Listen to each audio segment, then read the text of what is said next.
Shalom Bapak Ibu, salam sejahtera untuk kita sekalian. Selamat berjumpa kembali di hari ini, Jumat tanggal 4 Agustus 2023, dalam acara Renungan Harian Keluarga yang kami siarkan langsung dari Jemaat Gemim Bukit Muria di Kalabaru. Baiklah Bapak Ibu Saudaraku yang kekasih, sebelum kita memulaikan tugas-tugas dan pelayanan kita, saya mengajak kita semua, Bapak Ibu yang sempat mendengarkan pelayanan renungan harian keluarga ini, mari kita tunduk sejenak. Kita merendahkan diri kita kepada Tuhan.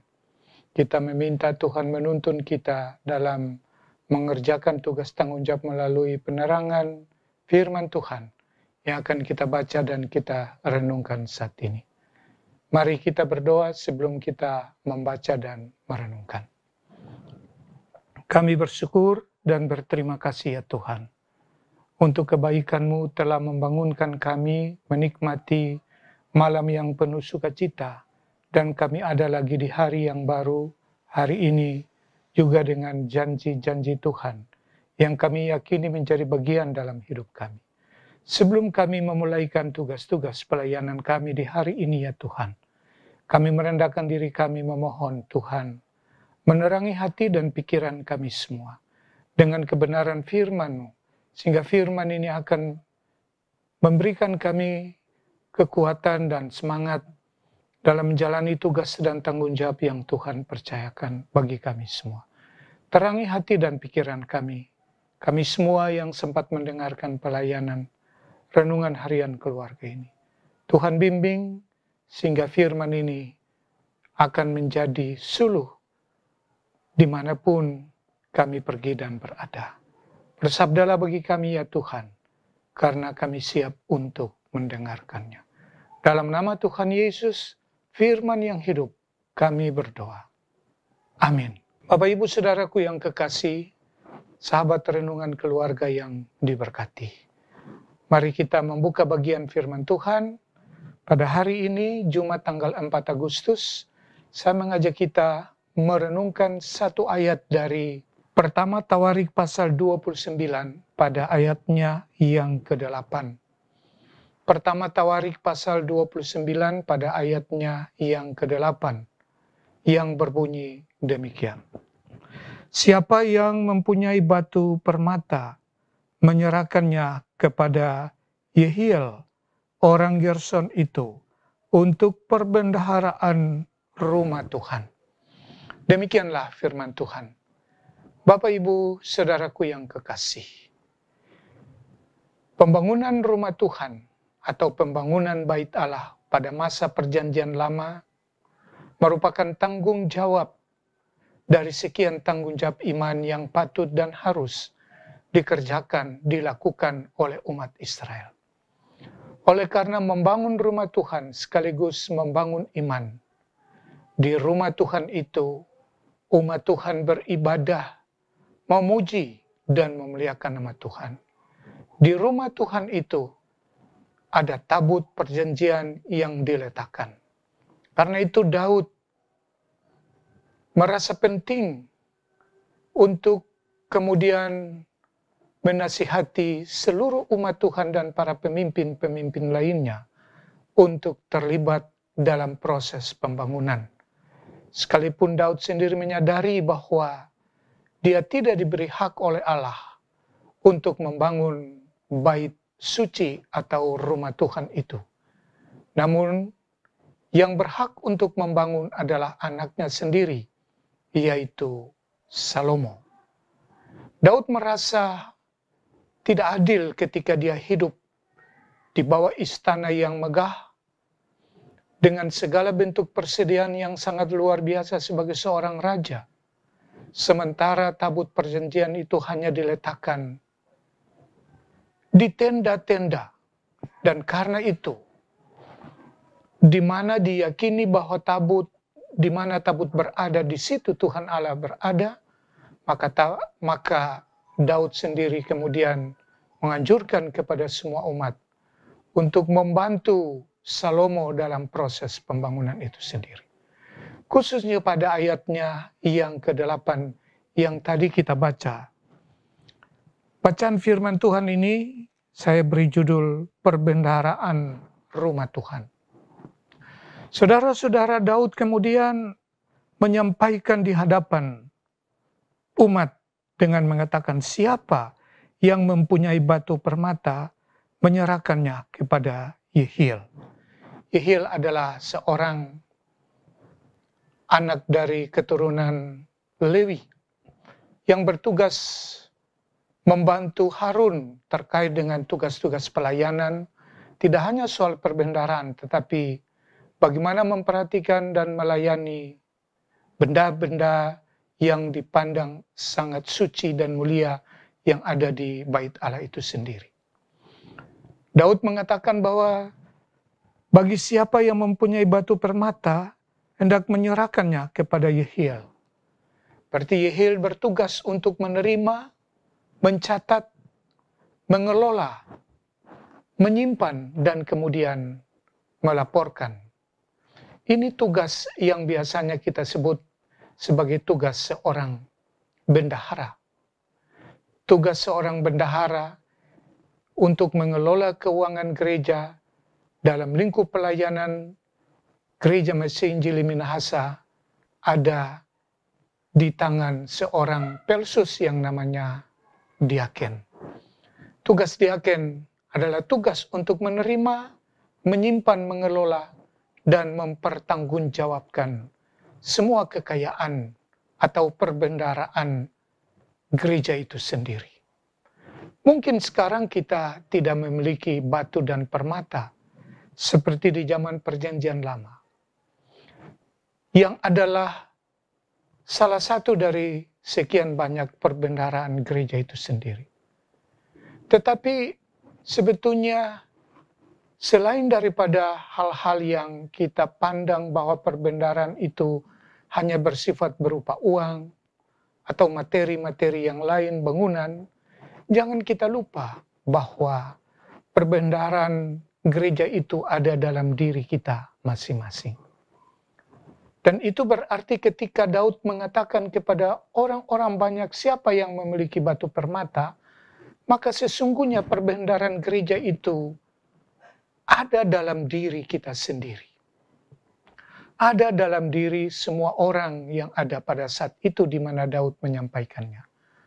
Dan dalam dunia sekarang ini, Bapak Ibu Saudara, perbendaharaan gereja yang sangat luar biasa yang melekat dalam diri kita selain uang adalah waktu, pikiran, tenaga, ilmu dan pengetahuan kita adalah perbendaharaan gereja yang ada, yang Tuhan titipkan ada dalam diri kita masing-masing. Itu adalah sebuah kekayaan. Kekayaan gereja atau perbendaharaan gereja yang Tuhan titipkan dalam diri pribadi setiap orang percaya. Itu berarti sebelum kita memberikan apa yang hendak kita berikan kepada Tuhan sebagai perbendaharaan gereja itu sendiri, sebetulnya Tuhan telah jauh memberikan bagi saudara dan saya. Yaitu pikiran kita, tenaga kita, pengetahuan kita, waktu kita, yang kita gunakan hanya untuk memuliakan nama Tuhan.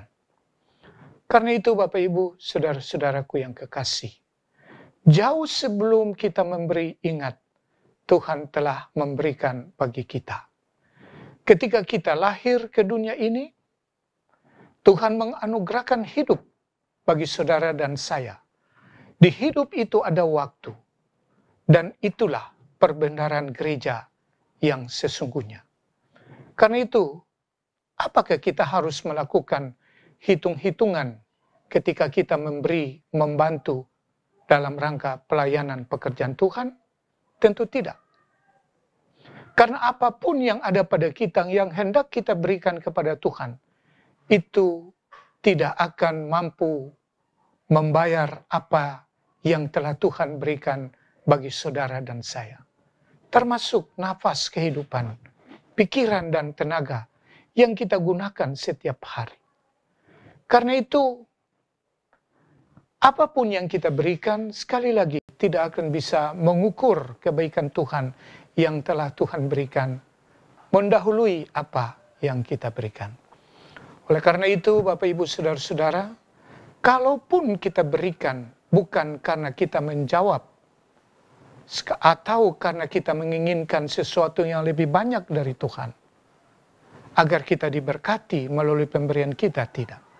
Kita memberi kepada Tuhan karena rasa terima kasih kita, rasa syukur kita atas segala anugerah yang telah Tuhan berikan bagi saudara dan saya. Ingat Bapak Ibu, orang-orang yang memberikan dalam catatan Alkitab ini, mereka bersukacita, termasuk Daud pun bersukacita, bukan karena mereka menerima, tetapi karena mereka memberi. Mereka memberi apa yang ada pada mereka, karena itu mereka bersukacita. Dasar mereka bersukacita karena mereka tahu bahwa jauh sebelum Tuhan mereka memberi, Tuhan telah memberikan bagi mereka. Terbalik dalam kehidupan kita. Kita hanya bersukacita ketika kita mau menerima sesuatu dari Tuhan. Semoga kita tidak seperti itu. Semoga kita tidak seperti apa yang saya katakan, bahwa kita hanya bersukacita ketika kita menerima pemberian baik dari Tuhan melalui orang-orang tertentu. Tetapi apakah ketika kita memberi bantuan, dukungan, persembahan dan lain-lain, hati kita bersukacita? Sama seperti dengan orang-orang Israel dalam pembacaan kita ini, saya berharap bahwa sukacita itu tidak hanya ketika kita menerima, tetapi ketika kita memberi pun kita bisa bersukacita. Ingat, mungkin kita tidak memiliki permata, emas dan lain-lain yang akan kita persembahkan di rumah Tuhan, tetapi waktu, pikiran, tenaga kita, waktu, pikiran dan tenaga kita akan menghasilkan sejumlah materi yang akan kita nikmati. Berkat jasmani dan rohani. Kita boleh mendapatkan berkat berupa gaji, tambahan-tambahan penghasilan lainnya, karena kita punya waktu, kita punya tenaga, kita diberi Tuhan kesempatan, dan itu jauh sebelum kita memiliki hal-hal lain.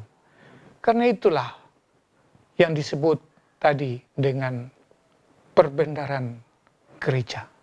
Mari kita persembahkan agar tersedia di rumah Tuhan segala kebutuhan yang dibutuhkan demi pelayanan akan tersedia hanya untuk hormat dan kemuliaan nama Tuhan.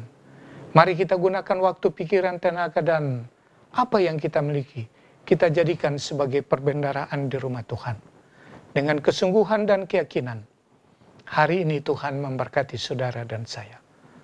Tuhan memberkati. Amin. Mari kita berdoa. Kami bersyukur dan berterima kasih ya Tuhan, karena kami sudah boleh mendengarkan firman-Mu, dan kami percaya firman ini akan meneguhkan iman kami, dan sekaligus menuntun tugas-tugas pelayanan kerja kami di hari ini. Hamba berdoa untuk kami semua, mereka semua yang sempat mendengarkan pelayanan renungan harian keluarga ini. Suami, istri, anak-anak, bahkan mereka yang menggunakan pelayanan renungan harian keluarga untuk pembinaan-pembinaan, baik itu di sekolah-sekolah, di rumah-rumah, di persekutuan-persekutuan. Tuhan memberkati. Dan biarlah kiranya hari ini menjadi hari yang penuh sukacita. Dibuat berhasil bagi semua usaha dan kerja, suami, istri, anak-anak, semua mereka yang sempat mendengarkan pelayanan renungan harian keluarga ini. Tuhan berkati jemaat Gemim Bukit Muria Tikalabaru dalam program-program pelayanan, program-program fisik dan non-fisik. Diberkati para hamba-hamba-Mu, Ketua Badan Pekerja Majelis Jemaat Gemim Bukit Muria Tikalabaru, Pendeta Handri Mekidenga Master Teologi, dan seluruh pendeta-pendeta yang ada, yang melayani dengan tanpa pamrih. Tuhan berkati kami semua, sehingga kesediaan hati kami memberi yang terbaik melalui pelayanan, waktu yang tersedia, yang Tuhan berikan bagi kami persembahkan sebagai kekayaan perbendaharaan gereja, demi untuk kemuliaan dan hormat nama Tuhan. Terima kasih ya Bapa, kami berdoa untuk mereka yang bersyukur, karena usia pertambahan setahun, tetapi juga usia perkawinan. Sukacita yang mereka nikmati, kiranya melengkapi kehidupan mereka dengan syukur yang akan mereka persembahkan kepadamu ya Bapa. Kami berdoa untuk tim multimedia yang selalu terus dengan penuh kesetiaan merekam dan menyiarkan akan pelayanan-pelayanan seperti yang kami lakukan, baik itu di ibadah-ibadah minggu, ibadah-ibadah duka, ibadah-ibadah UPK Bapa, bahkan renungan harian keluarga. Diberkatilah kehidupan pribadi mereka. Keluarga-keluarga mereka Tuhan berkati. Terima kasih Tuhan, ini doa kami. Kami mengucap syukur di dalam nama Tuhan Yesus Kristus. Haleluya. Amin. Bapak Ibu Saudaraku yang kekasih, demikianlah renungan harian keluarga kita di hari ini. Kami berharap sekiranya Bapak Ibu, mohon kiranya di-subscribe, di-like, komen, dan di-share kepada teman-teman yang lain, sehingga Bapak Ibu juga boleh mendapatkan tayangan-tayangan kami yang terupdate sesuai dengan kebutuhan pelayanan Bapak Ibu sekalian.